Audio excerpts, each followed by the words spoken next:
আসসালামু আলাইকুম। আজকে আমরা একটা স্পেশাল রেসিপি বানাবো। এটা একটা রিকোয়েস্টেড রেসিপি ছিল। তো এই রিকোয়েস্টেড রেসিপিটা আমরা এখানে পোলার চাল নিয়েছি। এটা হবে একটা পায়েসের রেসিপি। তো এখন হচ্ছে তালের সিজন চলছে, তো এই জন্য আমরা আজকে বানাবো হচ্ছে তালের পায়েস। তো এটার জন্য আমি এখানে পোলার চাল ভিজিয়ে রেখেছিলাম ওভারনাইট। তো এখন এটা একদম নরম হয়ে গেছে। আমি এটা হাত দিয়ে একটু ভেঙে নিই। আমি এটা একটু হাত দিয়ে এভাবে ভেঙে নিব। আপনারা চাইলে ব্লেন্ডারেও একটু আধা ভাঙা করে নিতে পারেন, কিন্তু এটা একটু বেশি মিহি হয়ে গেলে ঝামেলা হয়ে যাবে, এই জন্য আমি হাত দিয়ে এটা করে নিব।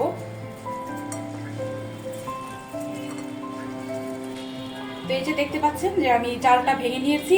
একটা চালকে এখানে 3 থেকে 4 টুকরো হয়েছে, এর চেয়ে বেশি না ভাঙাই ভালো। এটা একদম পারফেক্ট। তো আমি এতটুকুই চাল ভাঙাটা রাখবো। এখন এটা দিয়ে পায়েস তৈরি হবে। আমি এখানে দুধটা জাল দেওয়ার জন্য বসায় নিব। আমি টোটাল দুধ দিয়েছি এখানে 1.5 লিটার। তো আমি নর্মাল প্যাকেটের যে ফুল ক্রিম দুধটা আছে আমি ওইটা দিয়ে দিব।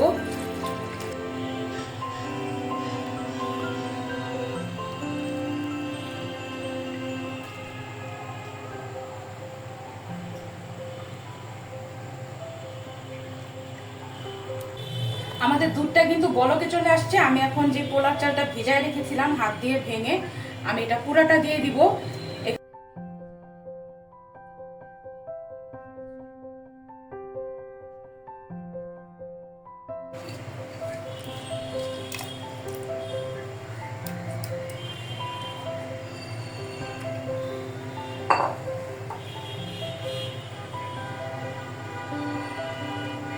চালটা ফুটা পর্যন্ত আমি এটা অনবরত নাড়তে থাকবো, নয়তো চালটা কিন্তু নিচে লেগে যাবে। মিনিটের মতো এখানে জাল দেওয়ার পরে চালটা কিন্তু ফুটে উঠেছে আর দুধটা অনেকখানি শুকায় গেছে। তো এই দুধটা আর একটু পাতলা হয়ে যাবে, আমরা চিনি আর তখন তালটা অ্যাড করব। এই যে এটা খুব সুন্দর মতো চালটা সেদ্ধ হয়ে গেছে।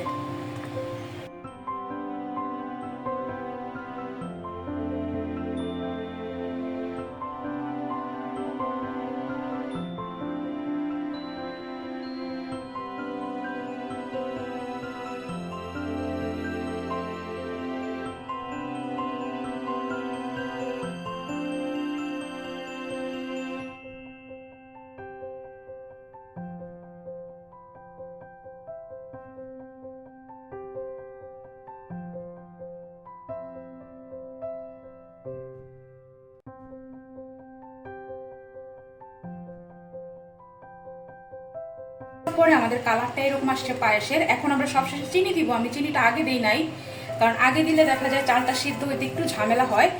তো চালটা ভালো মতো সেদ্ধ হওয়ার পরে আমি চিনি দিয়ে দিব। এখানে আমি চিনিটা আমার আন্দাজ মতো দিব, আপনারা আপনাদের পরিমাণ অনুযায়ী দিবেন, কম খেলে কম দিবেন। আর যেহেতু চালটা একটু মিষ্টি, তো আমি এখানে প্রায় 2 কাপের মতো চিনি দিয়ে দিলাম। চিনি দেওয়ার পরে আমাদের পায়েসটা একটু পাতলা হয়েছে, কারণ চিনি থেকে একটা আলাদা চিনিটা গোলের রস হয়ে গেছে। তো আমি এখন একদম নামানোর আগে আমি নারিকেল কুচা দিয়ে দিব, কোরানো নারিকেল।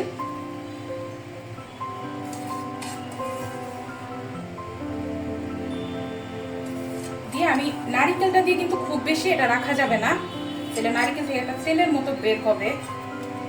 একদম লাস্টে সবার শেষে নারিকেলটা দিতে হবে।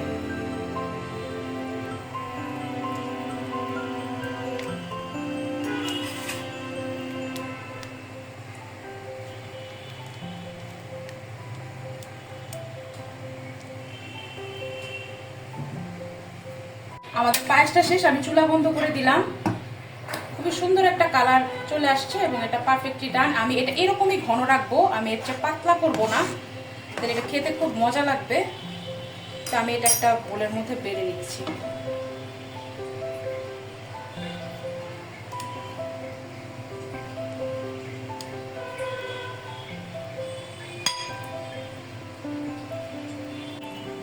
আমরা উপরে একটু তালের পাল্প দিয়ে সাজিয়ে দিব, দেখতে সুন্দর লাগবে।